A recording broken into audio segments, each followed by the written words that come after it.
The climate change knows no border, No one's safe from the impact and no place is safe from the impacts. Every city in the world, I think, must make the resiliency as their strategy.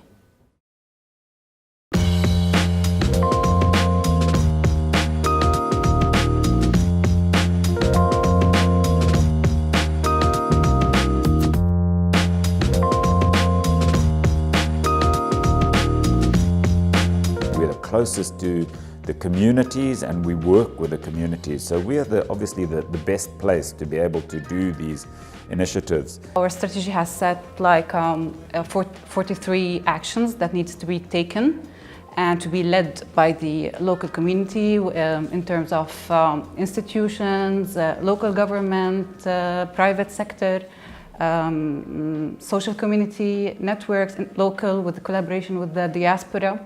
So on that level, the strategy will be the mechanism for all these actions to take place together. Working with your surrounding municipalities, because you're working at a scale that's much more appropriate for climate change. What happens up in the top of a catchment affects you below. Working across city regions, making sure that people that are relatively well-resourced or cities that are relatively well-resourced work with cities that are very poorly resourced. The work that we're doing on the food strategy is to build a resilient food system into the whole emergency planning and response mechanism of a city. And that's a complex thing because it requires building relationships at every level. I think there's an almost artificial divide between the local and national levels. I think we need to be working much more closely on how we're helping national develop policies and how national is facilitating implementation of policies at the local level.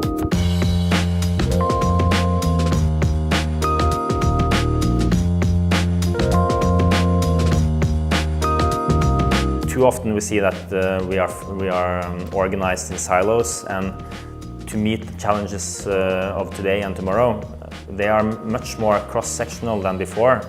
What we need to do is to plan long-term for how we build the city, and this involves a lot of different agencies.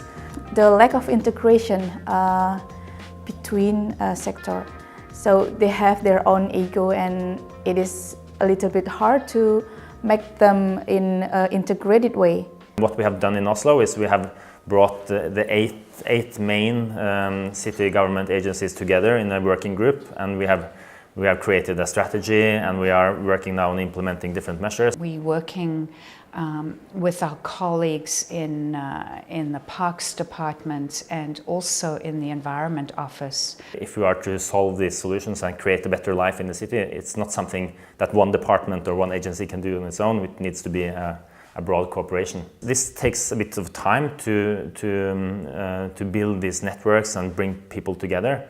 But it is much more effective in that way because now the policies are owned by across a lot of different agencies. We see climate change as the big opportunity, and the challenges are getting rid of the persisting capacity problems, poor governance, institutions that are working in silos. 放眼到国际来看的话，这种由下而上的这样的一个链接，能够达到整个的一个国际性的永续城市的运用。那这也是我们整个高雄市在面对永续韧性城市的这个这个部分的一个的工作，我们是认为这个是必要的，而且是具有责任感跟荣誉性的。